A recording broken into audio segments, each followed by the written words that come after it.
The Inazuma Floodgates have been released. Today we're going over a lot of stuff, prediction-wise, set forth for the game, a lot of information for future characters, and that's where I want to start.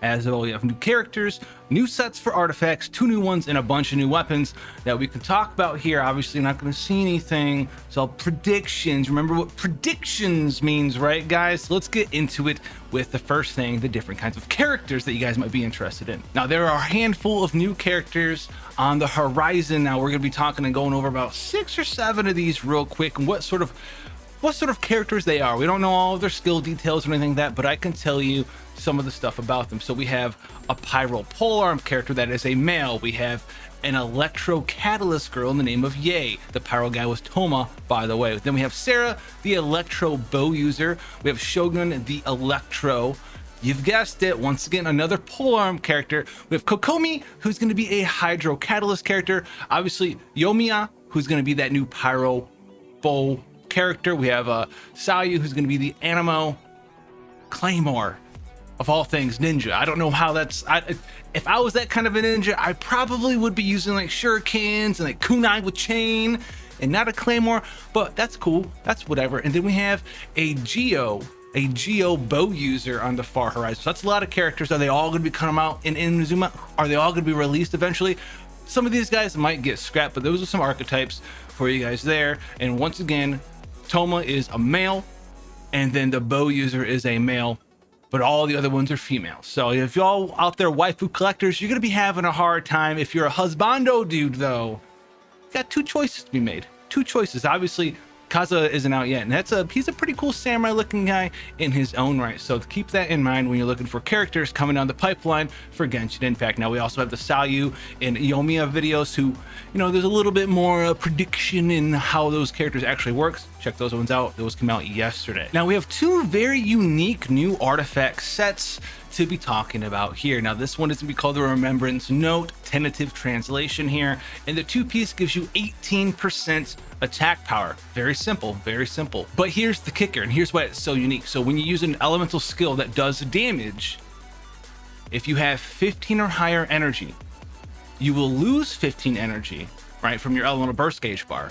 But your normal attacks, charge attacks, and plunging attacks will do 50% more damage for 10 seconds, which is very interesting. How good is the set? I have no idea.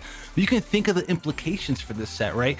It's hard to fill up Xiao's limit burst, but imagine this on a Xiao, right? You got that long cooldown, you pop his limit burst, you get some elemental energy from a support, you do this again, and you would use your E. You get 50% more normal attack, plunging attack, and charge attack damage. And not even just Xiao. Xiao's a little bit harder to use because he doesn't generate particles while his burst is up. But you can kind of understand what I'm saying. Or maybe you do this, and then you gain your particles, and then you get in there with the elemental burst. A lot of cool stuff. And we're going to be seeing, especially with the Electro element main character, that is going to be very easy to do, this in and out of filling and losing energy on whatever character that you want. And that's going to be a video that probably already came out today, so check that one out if you haven't already. I'll have the link down there, if I remember, in the description. This one's very interesting. Now the other one here is also very interesting. Now this one, the translation's even worse. The insulation flag here, now this is going to harken back to a mechanic that's already kind of been in the game with characters like Mona, where the higher one of your secondary stats is, it kind of translates into a free other stat. So the 2-piece here is you get 20% free energy recharge. Very simple, very cool for a support. Here's the 4-piece though. You get 30% of your energy recharge stat as elemental burst damage up, and it caps at 75%. So TLDR, if you have 100% energy recharge, you will get a free 30% elemental burst damage effect from this set, and it caps at 75, so that gives you 30. So if you have 200% energy recharge, you have 60% elemental burst damage. If you have 250% energy recharge, that is the cap of 75% elemental burst damage. So this allows you to run high energy recharge characters, and you get bonus damage on that elemental burst. So this is very cool for a lot of our supports out there, right? You have super high energy recharge Venti, super high energy recharge Sucrose, super high energy recharge Mona, who also gets energy recharge into another stat for her, which I think is hydro damage, I do believe. I think it's hydro damage. I think she gets energy recharge to hydro damage. So this is something that you could do for a lot of those characters, and this is going to be something you have to play around with. All right, so now we have some tentative weapons. We have 6 different weapons that could or could not exist here. So mind the translations, all right? Mind the prediction translations, okay? Don't come after me if I'm wrong here. But this is going to be a 4-star sword. Secondary stat attack percent. And the ability here is when you use an elemental skill, you get something called a Tane Seed. This can occur once every 5 seconds. And a Tane Seed expires after 30 seconds. You get max of 3 seeds though. So you don't want to just like get 2 and then leave. You want to get all 3 seeds. So when you use an elemental burst, it consumes all of your seeds.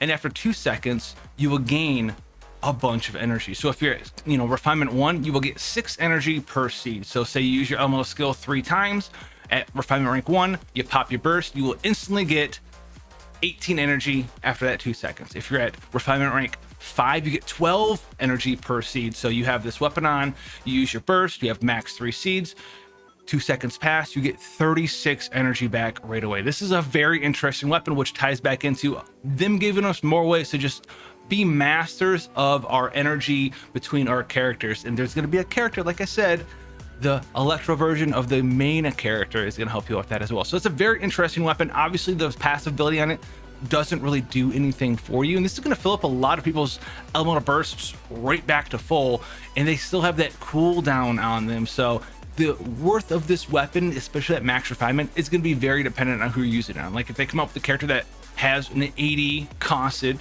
elemental burst, that could be very nice, especially for like a support elemental burst. So keep that one in mind. This one here is going to be a 4-star claymore. Secondary stat energy recharge. We were going to Inazuma, right? Electro energy recharge, kind of the same sort of thing there. So keep that in mind there. Passive ability here. Elemental skill damage is increased by 6% at refinement rank 1, 12% at refinement rank 5. When an elemental skill hits an enemy, the wielder will lose 3 elemental energy. That's you go down by 3. In the following 6 seconds, you will recover 3 energy every 2 seconds. So you'll lose 3, but then you'll gain it. So you'll lose 3 and you'll gain 6. Then you'll lose 3 and you'll gain 6. You'll lose 3 and you'll gain 6. This has a 10-second cooldown. The effect of this cannot be triggered while the wielder is not on the field, so you can't put something like a support Beidou or anything. Me personally, I'm not the biggest fan of this weapon. It increases your elemental skill damage, has energy recharge, and basically when you hit an enemy, you'll lose 3, but then you'll gain 3 energy every 2 seconds for 6 seconds. So you lose 3 and then you gain a 9. So you actually positive net 6 energy there. So it's just yet another weapon that's going to make you the master of filling up your elemental burst gauge whenever it is that you decide to do that, which is very cool, very unique design space to go and explore, in my opinion here. Now we have the 4-star pole arm here.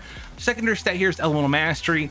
Remember, elemental mastery is kind of getting a buff here in 1.6 because it's affecting all the other transformations, not melt and not vaporize, but all the other ones like overload and swirl and stuff. So all of those ones, elemental mastery is going to get a significant buff to make them do a lot more damage than we're used to in 1.5 and in previous patches there. So this passive here, elemental skill damage is increased by 6 to 12%, and you've guessed it, it's the same thing as the claimer we just went over. So just another thing, it doesn't have energy recharge as the passive, though it has elemental mastery. So you can build this for like maybe a support sort of character, overload, electrolyze in the future, and you have a character who wants to spam their elemental burst.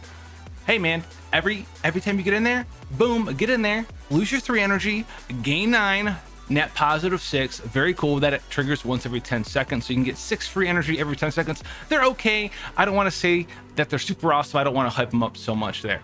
Now, this one here is the 4-star catalyst, has energy recharge here, and this one is when the wielder triggers an electro-related element reaction. All nearby party members who are the aligned to an element in the reaction will get 10% damage at refinement rank 1, up to 20% damage at refinement rank 5, increase into the corresponding elements for 6 seconds. This effect cannot stack. So you trigger an electro-related element reaction, and if they're aligned to that element, so maybe you say, do you do like overload?